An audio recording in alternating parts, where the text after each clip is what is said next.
welcome back to another episode of Scary Hours Podcast.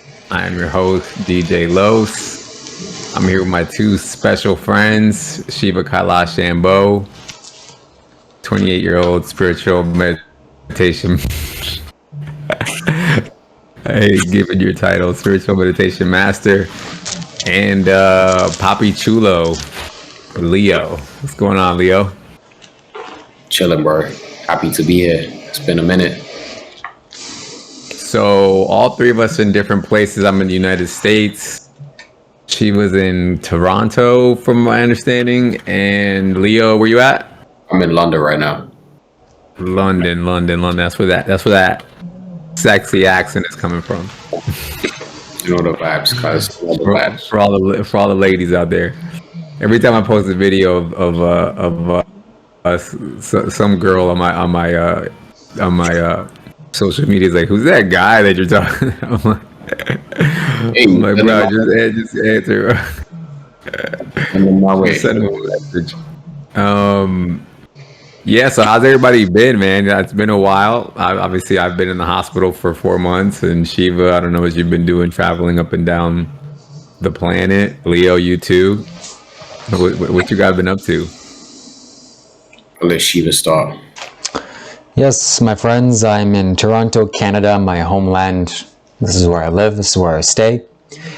And it's getting cold here in Toronto, becoming snowy. I'm sure in the Northern Hemisphere it's the same for you. And I've been keeping everyone in the loop as to how I'm doing on my YouTube channel. Unfortunately, you guys haven't been as active, but today we're back doing the spiritual podcast. I'm sure we're gonna dig deep and uncover some things. And yeah, Leo, how is everything? Yeah, everything is good, man. Last time we spoke, I think Carlos was on the verge of losing his shit. He literally just got into the hospital, and we did a nice little therapy session for him. And we spoke about how this was all a test, and his ego was about to dissolve, and he was just about to end up where he's at now. So, but yeah, what's been happening for me? I've really focused on becoming more embodied over the past 4 months. I really just coming back into the body. Prior to, 4 months ago, I was very floaty. I was spending a lot of time in my room. I wasn't really doing much. But now I've just doubled down on business and building wealth, building my team again. And just traveling and just doing things, living life again. Nice. So that's really where I'm at. And Carlos, how about yourself? Well, I just got let out the hospital. So you guys know I was in the hospital for almost 4 months, in and out. And I had to give up everything. So my dad took my car, pretty much sold all my belongings and threw out the rest. Gave up my apartment, and now I'm here at my mom's. So very humbling experience, to say the least. But this is what you guys prophesied for me. And I guess it's happening. Ego dissolvement is definitely happening. Wow. So tell me, or tell the audience, I'm sure everyone wants to know, Carlos, what it's like now since the last time we talked. What's changed with your condition? Are you getting healthier? Are you getting worse? What's going on? So I've been officially diagnosed now. For a while they didn't know what I had. At first they thought I had this thing called Guillain-Barré syndrome, or Guillain-Barré syndrome, which basically has the same symptoms, except that it's curable. Then later they thought I was going to be unalived. They thought I was going to pass away from ALS or then cancer. Had to deal with that for a couple of weeks, and then finally they landed on that I have stiff person syndrome. So stiff person syndrome, like I said, the same symptoms as Guillain-Barré, except it's not curable and it's progressive. So I have a very a fun life to look forward to. Basically, the older I get, the unhealthier I get. If I don't take care of my health, then things can get pretty bad pretty fast. So basically, the ultimate extreme of this condition is that your muscles get so tight that they break every bone in your body. One of the first ones that can go is your rib cage. So your muscles in your rib area get so tight they break your ribs, and then your lungs collapse, and then you basically pass away from not being able to breathe. So if I don't take care of my health, and if they don't find a cure in the near future, that is a very likely possibility for me as I get older and weaker. Leo, do you think this is curable, what Carlos is going on through? I just want to say I feel a lot of love, like when I hear him say that, a lot of bliss. I think, I think it's probably an intense process that you're going through, but also very beautiful as well. I think that's the first thing I want to say. But to answer your question, absolutely, yes, 100%. I believe that the doctors and the hospital have told you a story, and that story is now creating a program in your mind, and that program is leading you down that direction. Until you dissolve that fucking story, you're going to be stuck in that loop. So I don't believe it's permanent. I believe you can cure yourself from this. It's just a matter of time and shifting those beliefs. How do you feel about that, Shiva? I think that's a wise point you said, that it's a story. Yes, it's a label, and the doctor is sure giving you lots of things, and probably it is. But stories can be changed, and I don't see anything in the body that isn't curable or isn't changeable. You're a malleable being. Cells are regenerating themselves every day. Unless you've done some permanent damage where it's irreparable, like you've lost a limb, that's maybe a little bit far-fetched. But this is something that your body is doing to itself. And there are tools to get out of it. So we'll see. That's the test, I guess, for you. So yeah, so to piggyback off of what you guys are both saying, and pretty much what Leo, what me and you were speaking off camera, I did speak to a, what do they call those? A holistic, what do they call those? A functional doctor, where they focus more on the natural healing, hyperbaric chambers, and getting rid of all the toxicities, heavy metals, allergies, all those things of that nature. And they also believe that it's a curable thing, because essentially it's an autoimmune disease, what I have, which means that the body is seeing something external inside of it that it doesn't like, and it's trying to get rid of it. But for whatever reason, it can't, and therefore it's not shutting off. And so when it can't shut off, it starts to attack the rest of my body. And so this functional medicine doctor does believe that if they find whatever that external thing is within me, and they clean it out, that my immune system should regulate itself eventually. Yeah. But yeah, so that actually cost a lot of money. So he told me anywhere between $60,000 to $80,000 just for the treatment, and then that doesn't include the room and board that I have to have, because it's in Clearwater, Florida. So I'll have to like rent a place, stay there for 4 or 5 months while I undergo his treatment. So probably somewhere around $100,000 is what I need to make that happen. Fuck that.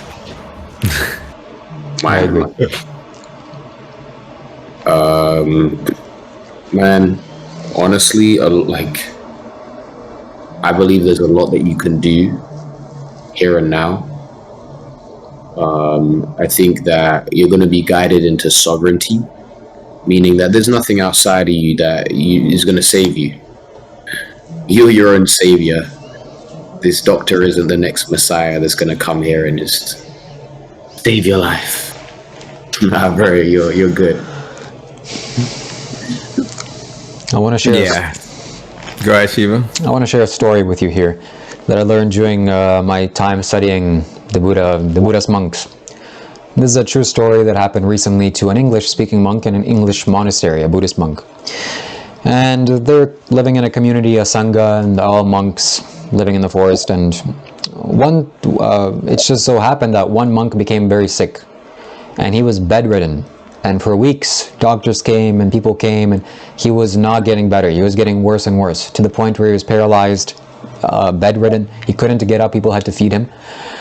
And everyone was confused. Why? He's a young man. Nothing really seems to be going wrong with him. No doctors could find anything. Until a senior monk, he was meditating one day, and then it came to him, oh my God. The next day, he came to the man and said, listen, buddy, you're sick, and it's okay. And what's more is you can die.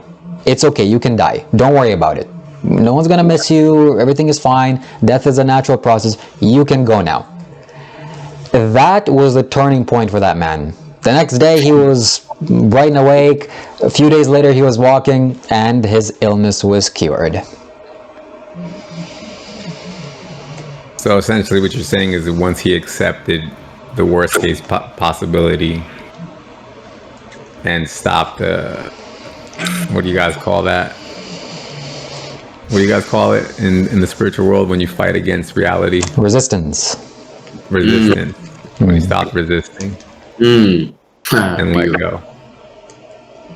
Yeah, I'm not sure that applies to you. That's something, just story came to mind, but something worth thinking about. Yeah. This is time for deep emotional work, like becoming absolutely present to the body. The body's trying to communicate to you right now. In fact, your spirit is trying to communicate to you through your body and through the symptoms that you're experiencing. And either you can run away from it and try to look for material ways to prevent it from occurring, or you can try to learn the lessons from the experience. And sometimes going into the lessons, even though logically speaking it might not make sense, it will actually lead you to exactly what you was looking for. Yeah. So I don't know if you guys want to go into what some of the lessons that I've been learning specifically. If you guys want to go into that. So I remember, Leo, when I first met you, and I think Shiva's pretty much always been on this as well and kind of been telling me this in a way, but I remember specifically you kind of said it directly, Leo, where you said that I'm not in my, I forgot what you called it. Feminine? Like in my feminine and my receiving, you were like, you're not in your like receiving essence or receiving, I don't know if you called it a king, you're like in your king mode where things just come to you. I forgot what you said. But because I was very much in the mindset where I had to go and get things. I had to go work for things. I had to go achieve things. I had to go strive and work hard. And you know, Shiva, you've always been against working hard and striving for things and having things. And you're more like the same way, like Leo, like letting things come to you. And you both said to me, why don't you let the universe just give you things?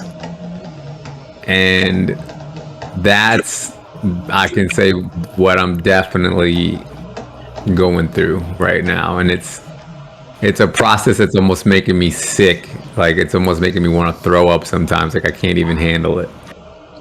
But I'm in a position where I can't run away. Like remember how before with you guys, I used to just be like, okay, I don't want to talk about this anymore. I'm changing the subject. Now I can't. There's something like I can't turn it off. I can't run away. I can't hide from it. It's there 24. It's there 24/7. Either I receive things or they come to me or nothing happens. And I'm learning that through not only just through my family, my mom, my dad. I think I told you guys also about the new relationship that I'm in as well. And it's the most humbling, humiliating, embarrassing, eye-opening, emotional thing that I've ever been through. Put it that way. Wow. And for context, because I don't know if anyone or everyone knows what you told me. but like you practically can't really walk. Like you can barely go up the stairs by yourself. You can't like make food for yourself. There's a lot of things that you're unable to do. And so the way that I would imagine it, or it is that, yeah, you basically are full-time receiving now. you have to let yourself receive. Yeah, so I was in when I first was in the hospital, I literally couldn't move, and so I would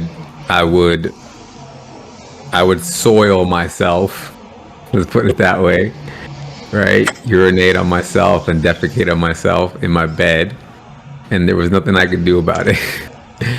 And there was nurses would have to come in the room, and you know, they take your clothes off, and there's people seeing you that you don't want seeing you. And there's, you know, not to mention, like I said, I lost you guys. I don't know if you guys remember before all this happened, I was in my gym bro phase, so I felt a certain way about my body. You know, I was kind of proud of myself. I felt thick, let's put it that way. And when I spent months in the bed without moving at all, I lost all that. I was skinny. And when I looked at myself, I felt hideous. I felt hideous. Like I felt like disgusting, right? I couldn't, like, it was the most embarrassing thing. And so the last thing I wanted to happen was for people who I didn't know, random people, to come into my room, undress me against my will, turn me around, and then finding, you know, defecate all over my backside, and then somebody else having to put their hand, you know, in the places where the sun doesn't shine and clean me, bro. And this was a daily thing, multiple times a day. And that in itself was an ego death. You know, it happened so often. It just kept happening and happening and happening and happening. And not to mention, brother, there was times where, because of the certain muscles that get stiffened, it does even make it hard to defecate. And so there was a time where I went almost 2 weeks, 3 weeks without defecation. And so the nurses finally said, we're going to have to do something about this.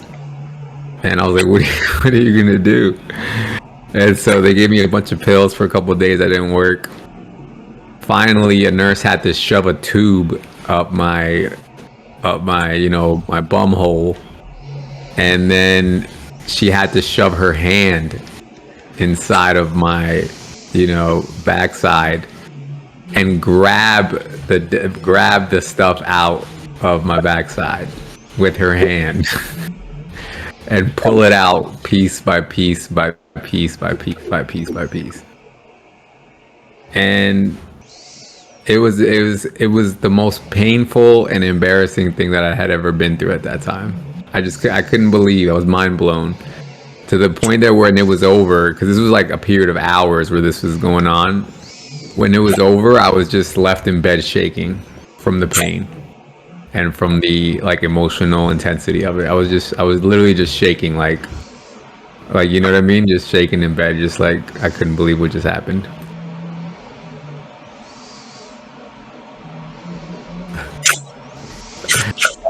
Mic drop. Yeah. But we're way beyond that at this point. I can now, so they got me on a certain treatment now where I'm able at least to be somewhat mobile. So now at that point I was probably like 90% paralyzed. Now I'm like maybe like 75% paralyzed. So I still have to drag my feet everywhere, but I can move them. And I can like wiggle my way onto a walker from my bed. I have to like literally like just kind of like shove my weight around and then nudge myself onto a walker and then use my arm strength to hold myself up. And then I can drag my feet to like move around the room. And then because of like the more mobility, then that allows your bowels to move and stuff like that. And so I can do all that by myself now. And I bought myself a shower chair. I can take a shower and sitting down now and stuff like that. So a little bit more independence, and obviously I can get into my wheelchair and do podcasts now and stuff like that. Wow. Man, that takes a lot of courage to go through what you went through, honestly. I feel like I'm actually talking to a completely different person now compared to when we spoke 4 months ago. There's a whole different like energy to you. There's much more of a lightness and an openness. But yeah, man, it's like you've been faced with aspects of yourself that most people could never possibly imagine to experience, especially at your age. And yeah, man, I don't even know what else to say. You're going to come out of it way stronger, way more grounded, way more peaceful. I believe that this is all happening for you. And I feel like you're doing a great job. Appreciate that. You know, if Carlos paid me 100 USD to get on a spiritual call with me, the best advice I could have offered him, maybe now and definitely in the past, is that, Carlos, you just gotta chill out and relax. Life is not so you gotta do things and go, and you gotta just chill a little bit. So things, I guess you gotta chill now. You have no option now. You gotta chill. Chill out. But I'm still curious if you're managing to now use the bathroom by yourself. Is that? Yeah. Yes. Okay. Yeah. So basically, like I said, I'm able to get on my walker, and then from my walker, I can drag myself to the bathroom, and I can go to the bathroom. I also have a little mobile type of. They call it a bedside commode. So it's kind of like a toilet next to your bed. So if I want to, I can go to that one, but I've been actually going to the actual bathroom when I'm at home. So I can do either one. So tell us about your treatment. What are you taking and how has it helped? You said that you're less stiff. Yeah, so the treatment that they have me on is some sort of immunosuppressive therapy, where basically what they do is, so my immune system is busy trying to attack me. And so what they do is they fill my body up with these, with this liquid, essentially, that gives my body something else to attack. And it's called IVIG. It's an IVIG treatment. So basically what happens is a nurse comes every 2 weeks. She puts an IV into my arm, and for 3 hours, I have to sit there for 5 days a week, or for 5 days every 2 weeks for 3 hours a day. He puts this liquid into my arm, and that liquid, it gives my body something else to attack.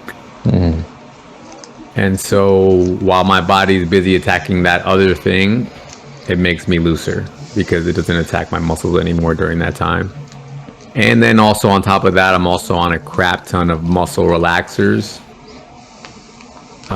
which is not good because they can be addicting, and they're bad for you in other ways, for your kidneys and things like that.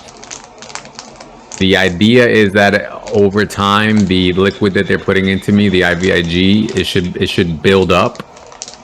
And some people over time actually get back to a place where they can walk normally, hold a normal job, do semi-normal things. Very rarely do people ever go back to being fully 100% normal.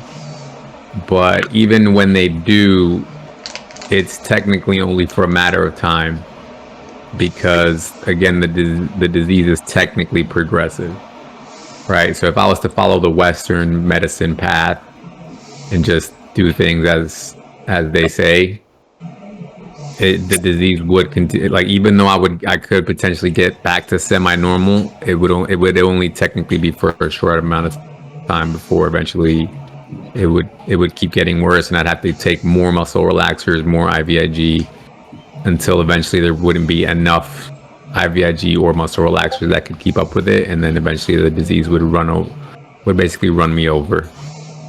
Essentially, that's That's the Western medicine thought right now. Can I ask you, what is it that you want? Because right now what you've shared is the timeline of what you think can happen based off of what you've been told. And I assume that's not what you've accepted as your reality. Not at all, no. So I'm curious, what is it that you desire? What is it that you envision? So deep down inside of me, it's funny because I've always felt this, even before this disease, that I was chosen by God to do something. I don't know what it is, or I have no idea what it could be, but I've always felt like I had something special, like God had something special planned for me, right? And I guess in my case, I call it God. You guys might call it the universe. Or I feel like, or what did you say? Or Sadhguru. Or Sadhguru. But so I don't personally, deep within my bones, I don't feel like God is done with me yet. And I don't know if it's going to be through me just being super ultra healthy and trying these alternative, pathways to medicine, like kind of like how you're trying to do with the hyperbaric chambers and all that stuff and the functional medicine. I don't know if it's going to be through that or through diet. So Shiva, shout out to you. I'm actually going full on vegan right now. I don't know if it's going to be through diet, or if it's just going to be, I don't know if AI is going to find a cure in the near future. There's actually some clinical trials right now that are testing potential cures. But I think something is going to happen in the near future where God is going to get me out of this. I do fully believe that this is a learning moment for myself. And it's basically like, like I said, like what you guys have been trying to tell me since I met you guys, which is that I need to chill out, learn to receive things, learn that I don't have to strive for things, learn that I'm valuable, I'm valuable just because I am, you know what I mean? Not because of what I do or what I can provide or whatever. So yeah, I think what it feels like to me is like once I fully get that lesson learned, then maybe something will just happen and something will just change. Yeah. But I'm still fighting it. I'm still. It's like like a baby fighting their sleep. I'm going through it. I'm little by little. I'm accepting it, but I'm definitely still fighting it. I feel like I'm maybe 20% the way there at this point.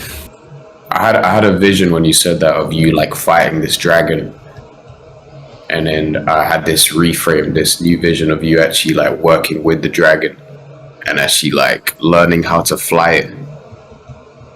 And so yeah, maybe once you surrender and you just work with this energy, I feel like there's this explosion of life force that will come online that will just like propel you into whatever you came here to do.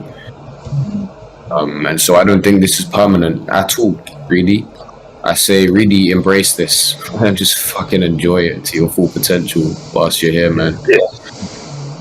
As ironic as that may sound, but think about it. Wow, like you have people that care about you and love you and that are just supporting you unconditionally.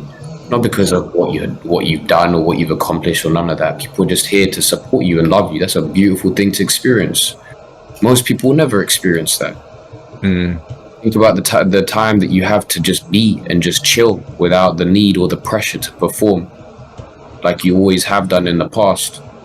What a beautiful space to be in. Make the most out of it. Yeah. Steve, anything else before I carry on? I want to share some things that in the past I've had an autoimmune disorder. I had eczema. That's when your body starts to break down, destroy your skin, the surface layer of your skin, and things happen. And I went to doctors. They prescribed cortisol cream. It never worked. It was just terrible for me. But after I realized, and still, it's something is there. It's that it's an emotional issue. I'm dealing with some emotional things from my parents and some deep-rooted stuff. And the boundaries of my emotional state or whatever energy that there is, it breaks down, and so the body breaks down. So 100% of every disease is caused somewhere inside. Unless someone forces you in some nuclear chamber, okay, that's different. But this is something that your body's doing to itself. Some way it's attacking you, something it doesn't like, or your psychology doesn't like, some aspect of you, something's happening. And that needs to change.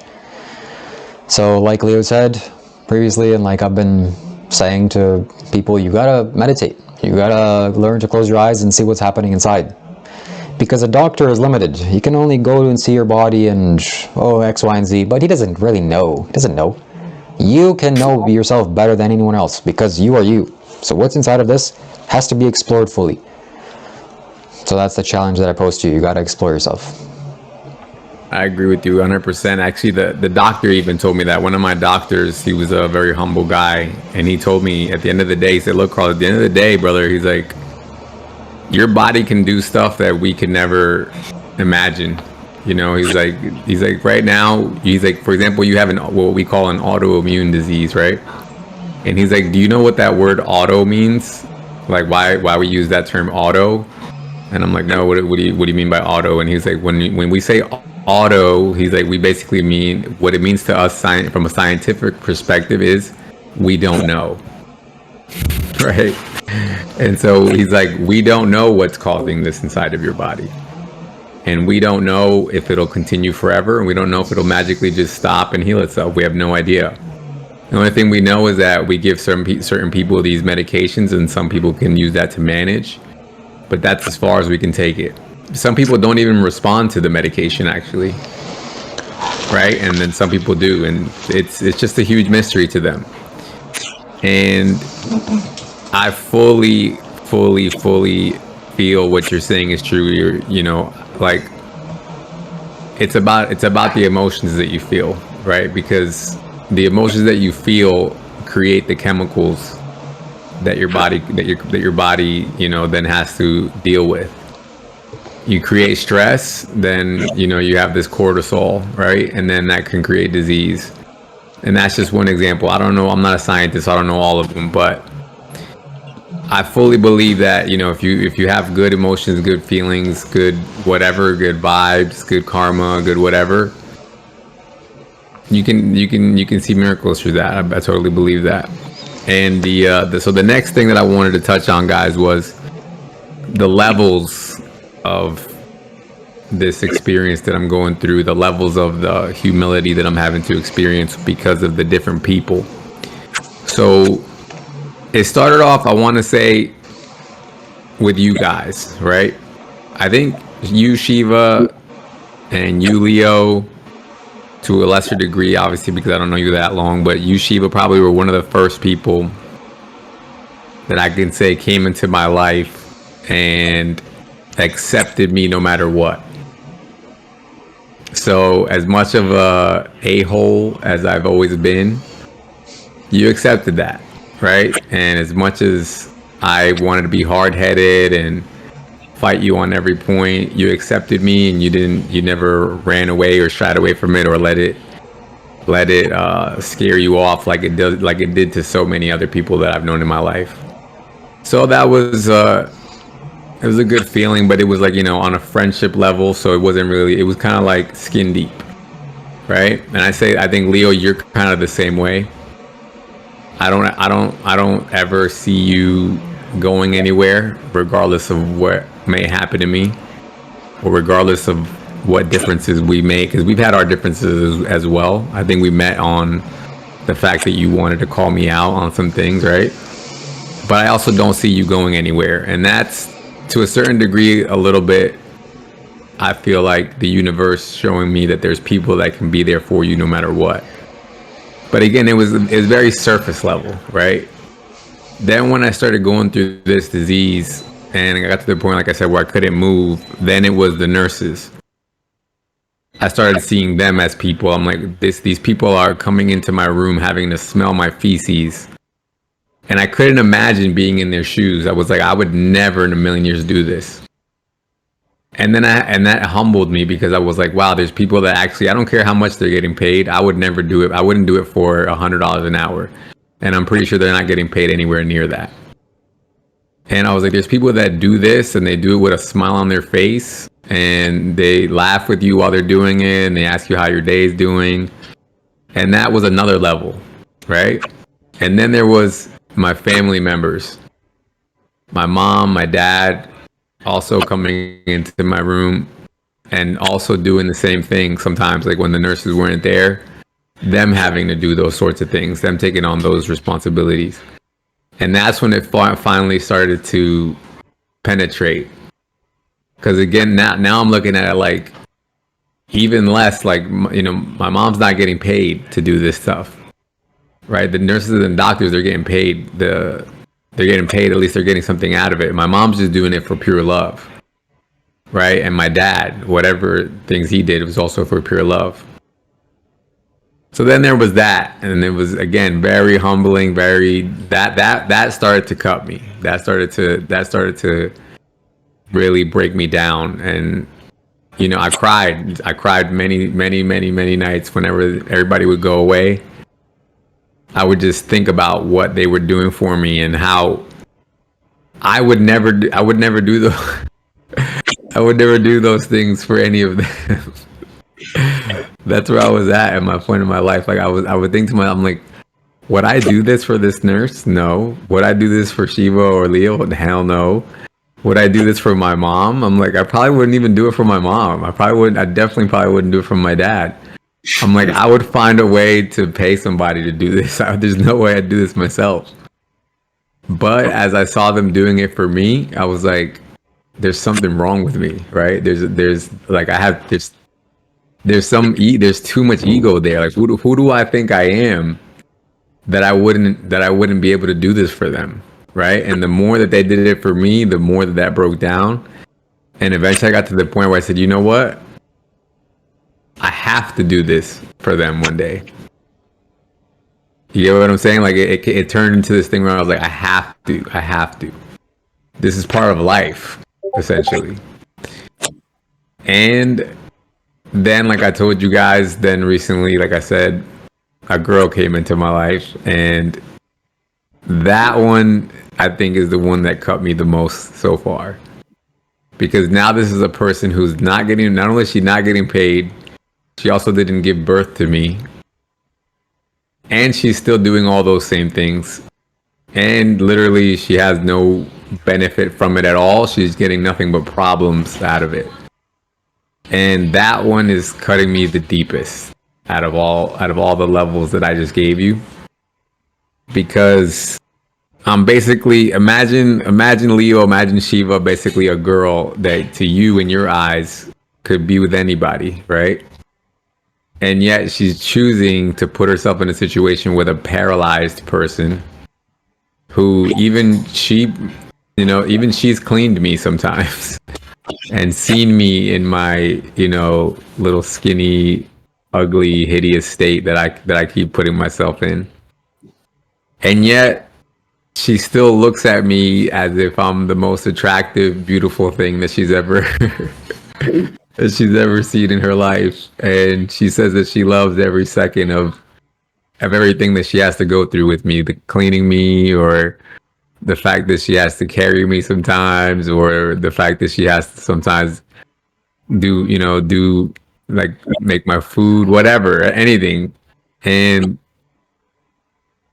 again, it's another level of, I think, like I said, just breaking me down.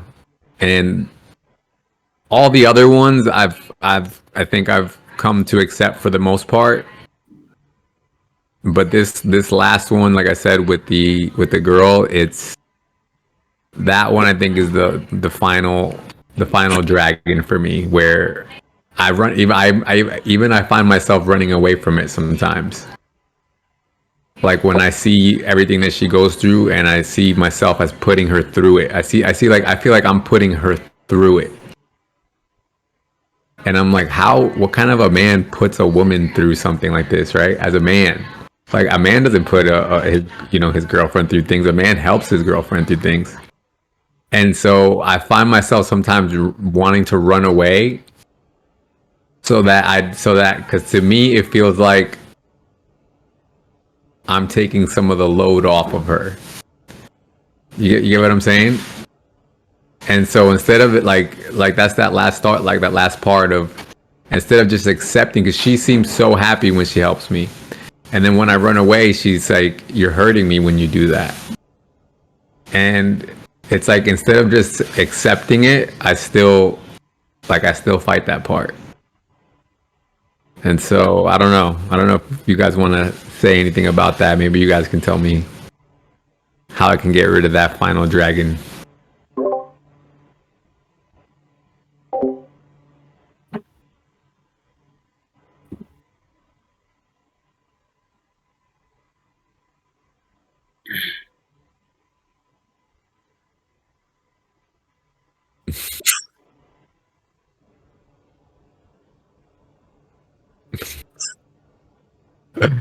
Or I can read through some of the comments if you want.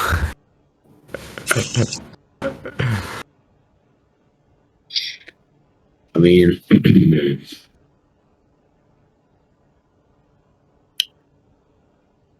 really, you're just taking me back to some similar experiences I had as well. In fact, everything that you're speaking, I feel a lot of resonance with.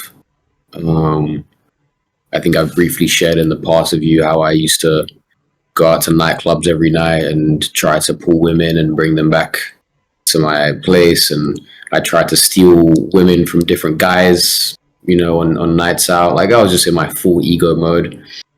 And I had my own very similar ego death, and lost like 10 kilos of my muscle. Got to the point where I had huge insecurities. I didn't feel worthy of even like looking at women. And so I disappeared to Bali, and I rented out a place for 3 months where no one could see me in the state that I was in, because I also had many skin issues. I was thin like a twig. Everything I ate was creating brain fog and memory issues, and I felt incapable. I felt absolutely incapable. I felt useless. And so, I resonate a lot with what you're going through right now, man. And for me, this was a process that lasted multiple years, and times where I couldn't work for 6 months and then lost my business and lost all my money. I was left with nothing, and all I could do was just cry in my room, in a pitch black room, because I was too sensitive to light.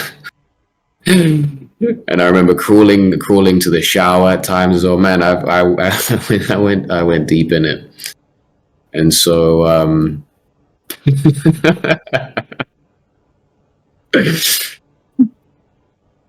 Yeah, put it that way. So I feel you, man. Exactly what you're going through on some level, in my own way. And I think there's a reason as to why God brought me to you. Because of how parallel these experiences are. But what do I want to say? Well, for me, man, 4 or 5 years of continuous dissolution, continuous surrender. And there would be these final remnants of the ego clinging on, like, no, I can't. I need to hold on to this image, or how I'm going to be perceived, or what. And then I just have to fucking surrender, dissolve it again and again and again and again and again, until there was nothing left to surrender.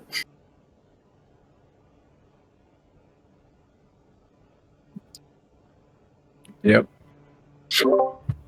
And man, I had my own experiences with women as well. I told you about this. Finally, when I overcame the final hurdle of like being around a woman, there was a lady who was in her 40s, and we would talk on Messenger and Facebook. I never met her in my life. She was in Australia, and I remember that she she was helping me with my physical health. She was giving me advice because she had her own clinic in Australia. So she was helping me for free until one day she told me that she was actually in love with me and wanted to meet me. Yeah. And so I decided to fly over 24 hours from London to Australia to meet this woman. And I thought I was going to die on that flight, bro. Real talk. I was so afraid because of my physical state. Mm. And it was 3 flights that I took, but I finally met her. This woman took so much care of me, and she would drive me every day to the clinic, and she used to help me do enemas as well, meaning she would help me release. Yeah. She did the whole thing, you know. Yeah, and enemas where they shove the thing up your The tube, Yeah. up your ass. She did the Yeah. same thing for me, and so you know, and there were times where she would carry me to the car and help me get out the car, and I'm like, what the fuck? Like I feel useless. I feel absolutely incapable of doing anything. Yeah. But you know, I just let it happen. I let it happen. I absolutely just surrender. I was like, yeah, there's no personal will anymore. It's just what is happening. Yeah. I can't Yeah. fight this anymore. I just Yeah. have to let it unfold in the way that it wants to unfold. And I think that's all I can really say about that, man. Like, firstly, acknowledging that I get it. And when I say I get it, I mean I get it. um, and you just have to like honor it for what it is. Just let it unfold. Chief, anything on your side?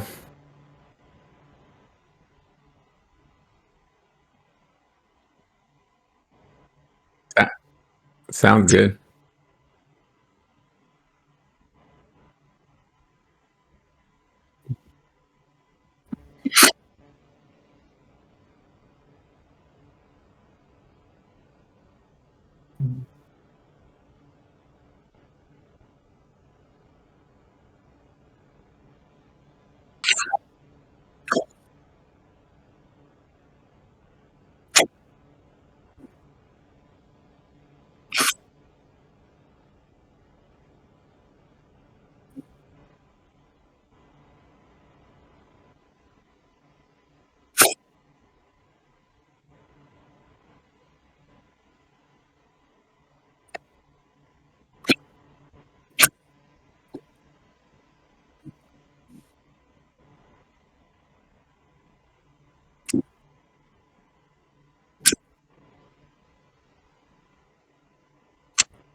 Hmm. Um, real quick, Leo, one of the commenters wants to know if you're still with that woman who took care of you. Oh man, I haven't spoken to her in probably 6 months. 6 months? Yeah, actually longer. It's Okay. been a year now. I haven't spoken to her in a year. So how does it go? Tell me. That's interesting. I do want to. I do kind of want to. Maybe I don't know if we should. I think Shiva wants to end it here. You want to end it here, Shiva? Sounds like. Okay. I feel like we could do a whole nother episode on relationships and why you guys split up. So, but anyway, to answer the viewer's question, no, you're not with her anymore. Uh, let's see what else we can talk about. Shiva, what are you doing now? You were in India, you were in, what was the place you were before that? Now, New Zealand, Australia. Where are you at now?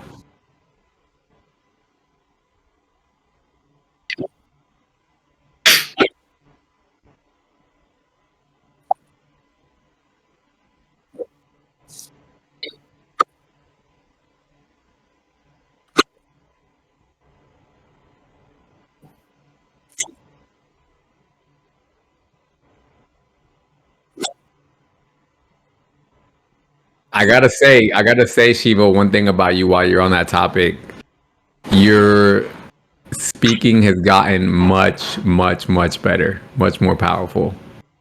I don't know what you did. I don't know. Like I said, I know you're gonna tell me it's so. I know. I know you're gonna tell me it's some copper bottle water that you're drinking or some mountain that you saw. I know you're gonna tell me that, but I'm assuming that you're. I'm just gonna assume that you have more preparation also involved. Is there any truth behind that as well? Honestly, be honest. Be honest. Please be honest.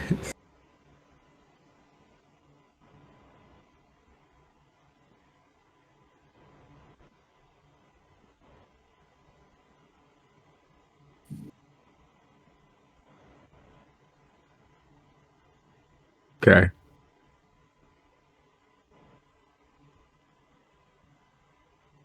Mm.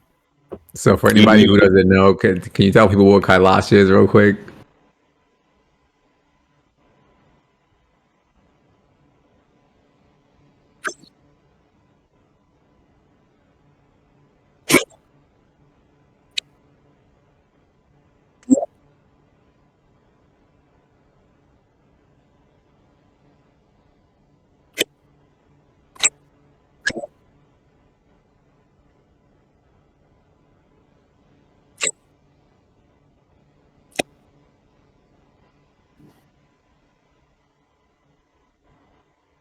So basically, Shiva, you're saying that because again, the GJ from your Discord.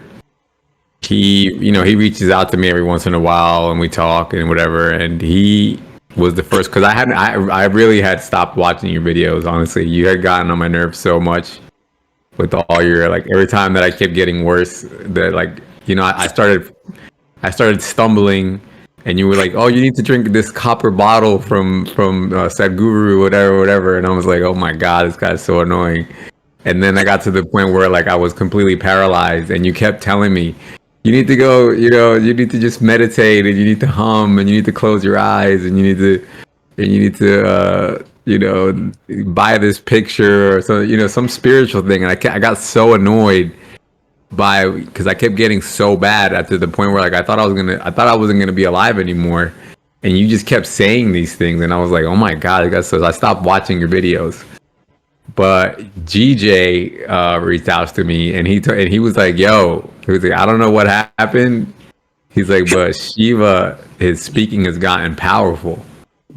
And I was like, no way, what are you talking about? And I went and I recently, like yesterday, I think I went and watched the video. And I noticed that I was like, there's something different about Shiva and his speaking. It's a lot more. There's something more palpable about it. I do notice that you kind of still sometimes, there's a moment where you're thinking about changing subjects, or you might forget what you want to say, but you just kind of fully accept the moment as it comes to you, and you deal with it and you handle it and you change gears. But when you get back on topic, it's definitely different. It's powerful. So I just want to let you know that. Yeah, I was gonna say that you feel your energy feels a lot more like Kailash. Actually, that's just the energy that I feel. If there's a word that comes to my mind, it's Kailash. You've earned your title now.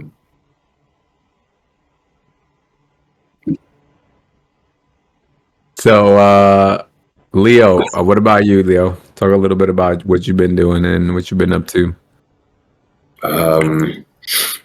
So just to let everybody know, so Leo, when I first met him, Leo was like some ex-millionaire, like famous celebrity, I don't know, influencer type of guy who all of a sudden was going through this lazy phase of his life.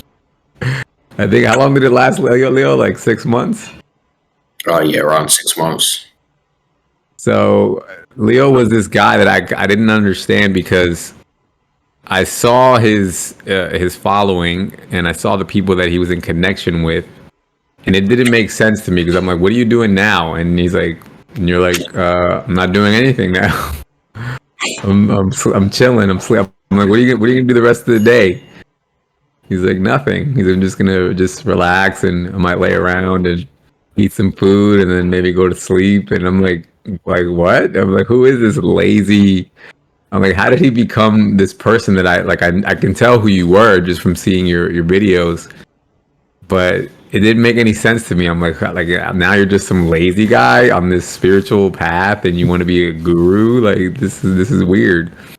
So that's where I met you at, and I thought it was weird.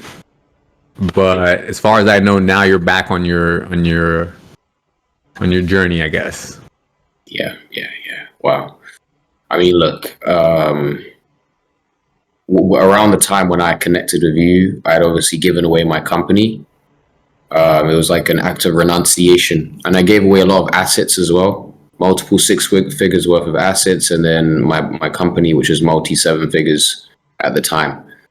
And so I could have, left and had a lot of money, but Spirit told me, or God told me, to just surrender it and just renunciate my attachment to the material world. And so that's what I did. Firstly, with money, and then I also did that with women, and then I also did that with my desire for fame. And so I spent 6 months basically just sitting around and doing nothing when I had connected with you. A lot of the time was in bliss. I was just so detached from the material world, and there was like nothing that I needed. And there was this deep, unconditional peace and love that I was like, I'm complete as I am. There's nothing to do. There is nowhere to go. I am. That's it, period. And so, there had to be I had to go through that. I had to go through that, and I had to experience that fully for until that course had completed its cycle. And then once those energies had stabilized, there was this new life force that came online of like, okay, now I can create. Why am I going to sit around? What's the point of me sitting around? I have this fresh vessel, this life force that wants to be expressed into the world. Why would I sit around and waste it? And in fact, go ahead. Well, I was just going to say, now I feel like my ability to build businesses, my ability to speak it to large groups of people, my ability to create is actually more than it has ever been before. And I would say that has happened because I'm no longer identified with the body anymore. I'm no longer identified with the ego. It's just expression just happens. So my inner devil's advocate, I always have to be a little mischievous, wants Shiva to hear specifically what business you've gone into, and I think you know which one specifically I'm talking about, because it's one that I think Shiva's had in his mind for probably his entire life. And not for nothing, Shiva, but I mean, and then I could be completely wrong. I've been wrong in the past about you before, many times, but I don't feel like you're anywhere near doing what you intended on doing. And I just want to hear real quick from your side, Leo. So 6 months ago, I met you. You were doing nothing, absolutely nothing, and then maybe you started. How long ago did you start to actually put in work again? About 4 months ago.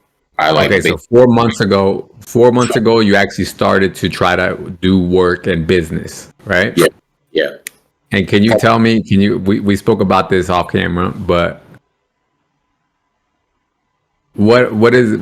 I think you know which one specifically. The retreat. Can you talk about that one real quick? Yeah. I mean, for context, there are 3 businesses that are being built at the moment. There's obviously the coaching business, the educational platform, as one of them. The second one is the agency, and I think the one that you're speaking into is the retreat business.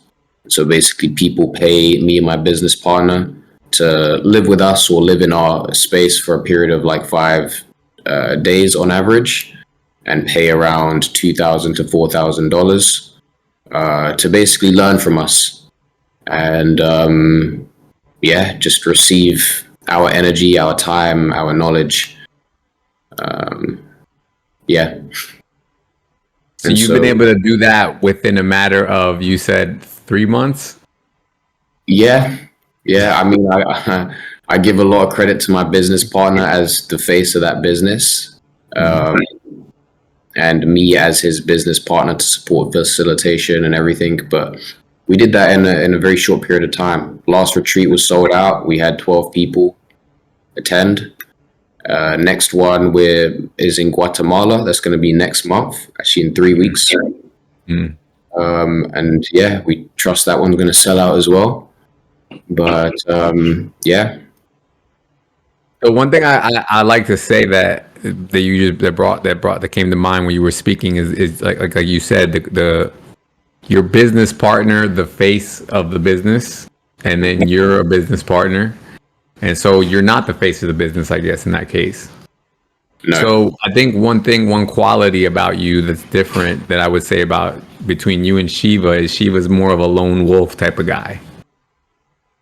He wants to do it all, but he wants to do it all by himself. Mm-hmm. And whereas you're more open to the idea of collaboration and bringing the right people together to make things happen as quickly and as easily and effortlessly as possible, essentially. Well, look, the thing is, I know what I want. Okay. And having gone through this ego surrender, ego dissolution process, I realized that I don't need to be everything. I don't need to do everything. And so my vision is to have chess pieces in different places, in different aspects of my life to do the things that I don't want to do so that I can full time do whatever I want to do. And that goes all the way to the extent of me having someone that cleans my house, someone that does my gardening, someone that helps me cook food on a personal. This is all on a personal level. And then in my business life, I have people that create content for me and my clients. I have people that manage team members for me. I have people that are faces for me because I don't care to be known or seen for this business model. So I've kind of delegated all aspects that don't bring me interest or joy so that I can just be. And I think that is the highest way that any visionary or anyone that wants to put themselves out into the world, that's what they get to do. So I got a couple of questions, if you don't mind. What do you think? I do want to ask Shiva what he thinks about the way you did it and versus the way he's trying to do it. And I also do want to just personally ask you, do you feel like, because my understanding is that you're also showing other spiritual teachers how to do this as well, right? Leo? Yeah. Sorry, repeat that. I was looking at the comments. You're also showing other spiritual teachers how to do this as well, right? Yeah, that's basically what we're doing. It's like spiritual teachers, coaches, healers, whatever it may be. Yeah. Do you think you could take somebody like Shiva and show him how to do it? I mean, anyone that's willing to go through the process. Yeah. And Shiva, do you think you would take advice from Leo, or is this kind of like your own spiritual journey that you're like, look, I'm gonna let it unfold however it unfolds, and I'm willing to go the long sacrifice route?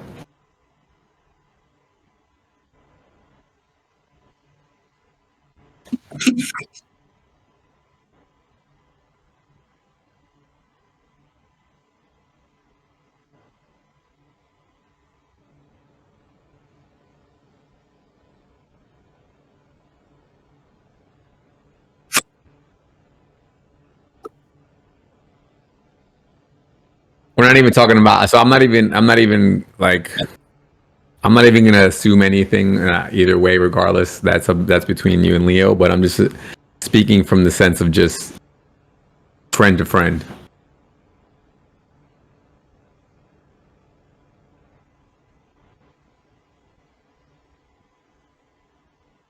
Okay. Well, that's good then. So I think we can wrap it. That's the questions I had. I don't know if you guys have anything else you want to add.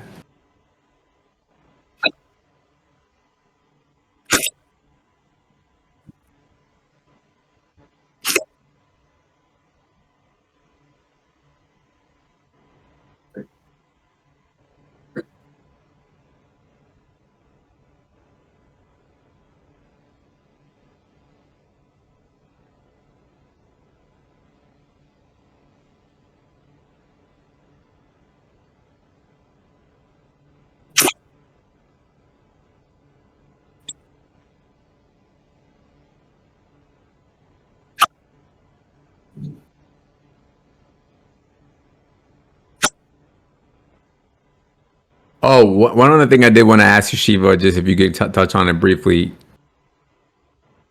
How was it going from where you were to where you are now, physically and location wise and environment wise?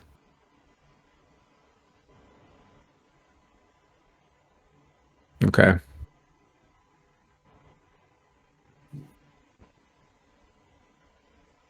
hmm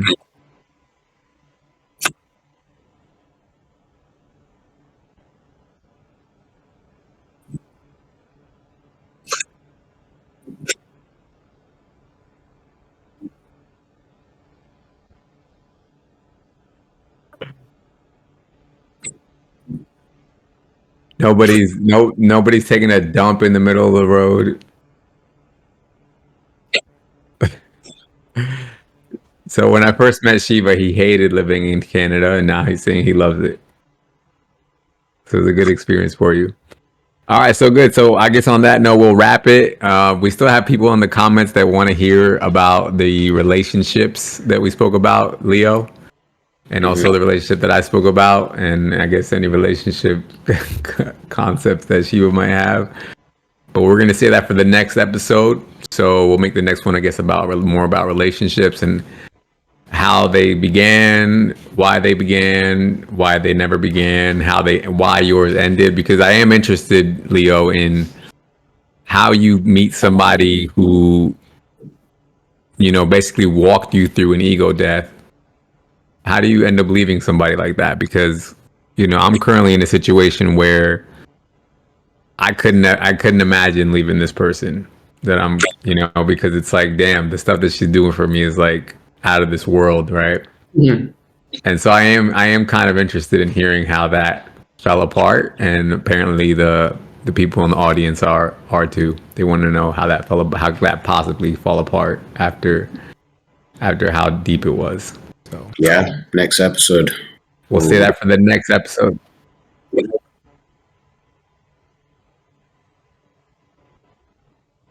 No, yeah, we're definitely gonna save that for the next episode about relationships.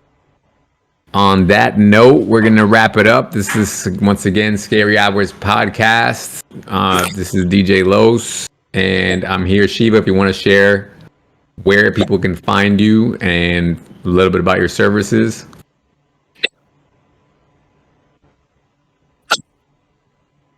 Yeah, so his channel is Shiva Kailash Shambho. You guys can figure out how to spell that. Leo, anything you want to plug while we're here? I just made a comment on the YouTube video, live video. So my channel is Leo.